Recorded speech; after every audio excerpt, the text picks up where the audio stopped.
kingdom of heaven is like a treasure in the hidden field. Matthew 13 verse 44. Magandang buhay mga katiyats. Welcome back sa ating treasure marker analysis. Meron tayong natanggap dito na magandang mga marker for treasures. Ito ang sa tingin ko ay reverse foot marker, at bago natin ito tatalakayin, sa mga bago pa lamang nakabisita sa aking channel, huwag kalimutan i-subscribe ito para palagi kayong updated, at sa aking mga followers, shout out muna tayo. Alright, shout out tayo kina Intensity, Hyacinthophilia, user YF5, Cirilo Jaom, Glenn Mario, shout out din kay Rico Mausisa, Arnel Lapor, Robert Cabonilas, Danny Flores, Aldrin Jacinto, Maria Deta, and lastly, shout out kina Arcadio Angkon, kay Yuri Dinsurino, Marco Honcolada, Andy TV, kay Kawan Heart TV, Roel Tuluza, Wangbu, Isiwi Mentisa, Peps Gilmar, at kay Nico. At sa mga hindi nabanggit na mga pangalan, shout out sa inyong lahat mga katiyats. Tayo na ngayon magpatuloy sa ating analysis. Magandang buhay mga katiyats. Narito ang video na padala sa atin ng ating kapatid sa TH sa treasure hunting. Okay, itong kanyang site ay meron silang hukay at meron silang nakitang mga interlocking big stones or rocks sa kanilang hukay, at ito yan. Ang maganda kapag merong mga interlocking rocks, ang ibig sabihin yan ay pwedeng yan ang mga bato ang itinabon para hindi madaling mahukay ang tunnel. Ay nilagyan nila yan ng maraming bato na mabibigat. Ang iba diyan nga ay tinatawag na treasure seal, which is malalaki at malalapad na bato na hindi kayang buhatin ng 4 o 5 tao, at ginagamitan talaga yan ng mga heavy equipment para maahon ang mga batong yan. So ito yun, tingnan natin ng maigi. Ayan, very good sign yan, interlocking rocks na tulad ng ganyan. Kaya ipagpatuloy nyo lang mga katiyats, tanggalin nyo ang mga batong yan na nag-interlocks, at kapag wala na yan ay makikita nyo na backfill na yung lupa sa baba, at kukunti na lang ang mga malalaking bato na nakaharang sa inyong paghukay. Okay, kaya hindi pa rin natin may estimate ang lalim niyan hanggat hindi tayo makakaabot sa ating target na 7 meters para sa mga giveaways. Okay, so patuloy tayo ngayon sa iba pang pictures. Okay mga katiyats, ito yung pinakamagandang marker na foot marker. Klarong-klarong merong mga daliri siya, at sa baba nito, ito ang sinasabi ko na magiging legit lamang ang inyong nakitang marker kung hindi nag-iisa ang signs na nakapaligid sa kanya. Katulad nito, ang footmark na ito ay pwedeng natural lamang yan na sign or natural na pattern ng kalikasan. Pero dahil merong kasama siya dito sa baba, ito, na malalim at magandang pagkabutas, ay pwedeng 100% na treasure marker ito. Okay, tingnan pa natin ang iba. Ito naman ay 50-50 ako dito, kasi pwedeng gawa ng nature pero pwedeng gawa din ito ng tao, at sa katagalan ng panahon ay parang nag-deteriorate siya, so hindi na ganong maganda tingnan. Kasi kung tingnan natin, ito'y square hole, isang dust line, which is treasure sign pa rin yan, at atin to ma-legitimize na talagang legit kapag dito sa unahan, itong portion na itong tinuturo ng sign na ito, kapag sa unahan yan 5 to 7 meters or hanggang 9, kapag merong bato doon na merong paring marka, ibig sabihin legit, check, correct ang sign na yan. Pero kapag wala siyang tinuturo sa unahan, pwedeng ito'y natural pattern ng kalikasan. Ito naman talagang malalim ng pagkagawa nito, kaya pwedeng man-made na ito at legit marker for treasures. Okay, so balikan natin to. Unahin muna natin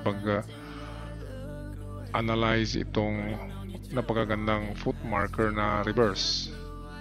Bakit ko to nasabi na reverse? Kasi ang bato ay, kung napansin natin, ang bato ay nakaslant. Nakaganyan yan. Ito yung lupa. At narito ang foot marker, subalit nakaharap ang mga daliri papunta roon. Ito yung kanyang mga daliri. Nakaharap siya papuntang norte or northwest. Pero dahil kung i-analyze natin, buhusan natin yan ng tubig dyan, ang tubig ay dito yan babagsak. Kaya siya islant ang bato dahil reverse dito papunta sa kanyang atras. At follow up niyan ay itong parang diamond hole, which is dyan yan na angle ng katuro. Okay, parang mata ito, parang ano rin ito, yung tinatawag natin na trompa. Okay, parang trompeta siya, nakaganyan. At dito yan tatama ang kanyang trompa. Okay, kung yan ay trompa. At kung yan ay mata, ganun pa rin. Dito pa rin yan nakatingin. Kaya check nyo rito mga katiet sa anggulo kung saan tatama yan. So yan ay southwest. Okay, ngayon kung wala diyan sa anggulo na yan, ay kunin natin ang distansya ng paa. Karamihan ng paa ay 7 to 9 meters ang distansya. So 7 to 9 ang puntahan natin dito, southwest na direksyon. So bandang kaliwa, southwest. Tisdig tayo sa 7 at 9 meters galing dito sa bato na yan. Okay, so yan ang kanyang target. At ito yung pinakauna na paghanap diyan. Subalit kung sa 7 to 9 meters kaliwa or southwest ay walang makitang magandang signs sa testig. So back to the drawing board, atin na i-analyze in traditional way ang paa, which is kung ganyan ng itsura ay papunta siya sa front. Atin muna tingnan kung anong paa to. Ito ba'y kanan o kaliwa? Sa tingin ko kanan ito. So kung kanan, hakbang ba tayo? Ang kaliwa ay hindi na tayo hakbang. Kaliwa ay front na yan. Meaning ng kaliwa, trail has ended. End of the trail. So wala nang hakbang. Front na kaagad. Pero dahil kanan ito, tayo ay hakbang pa rin. Kaya karamihan kapag kanan, 7 to 9 meters in front ang distansya. Kaya yan na distansya ang ating targetin in front. 7 at 9 meters mga katiat. So all in all, meron lang tayong dalawang direksyon sa analysis na ito, ang northwest, itong number 2, ito ang northwest, at southwest dito sa number 1 na target. Mas malaki ang tsansa sa southwest sa baba dahil narito ang single eye or itong maliit na trompa. Okay, so puntahan natin to. Itong parang mata, bilog na bilog. Ang isang butas ay square. Ang letter C ay mababaw lang, manipis. Pero kapag ganyan, C na ganyan nakatagilid, ang target niya ay ito na direksyon. At itong square, nagsabi na mayroong maliit na box sa unahan. merong guide dito, ito papunta yan dyan, at yan ang kanyang distansya. Pwedeng 1 meter lang yan at pwedeng 5 meters. 5 meters kinuha natin dito. Ang seaweed dot na dot sa baba ay 5 meters pinakamalayo.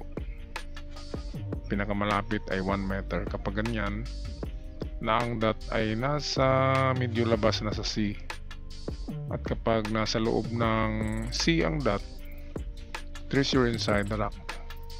Kung dito, yan ay treasure inside or just beside, malapit lang. Pero kapag lumabas na ang dot, dito na yan, medyo may distansya na siya. Kaya ang ating distansya pinakamalayo dyan ay 5 meters papuntang west. Pinakamalapit na test dig 1 meter. So dalawa lang na test dig dito at dito. Okay, itong isa naman maganda rin. Itong pangalawang maganda.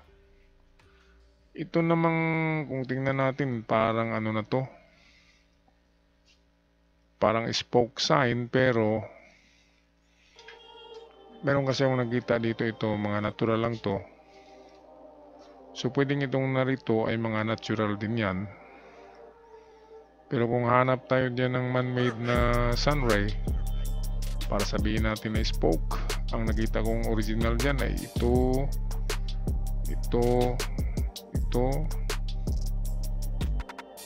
tsaka ito, malalim yan.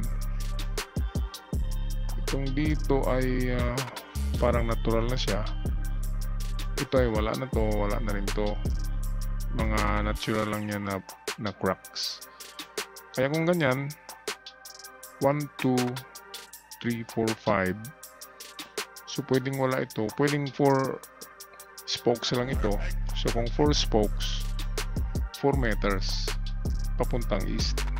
So meron lang tayong 4 to 5 meters.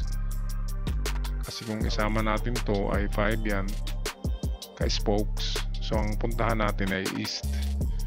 At kung ang east ay dito, so dito tayo pupunta sa east sa layo na 4 and 5 meters. Yan ang ating mga i-test dig na distansya.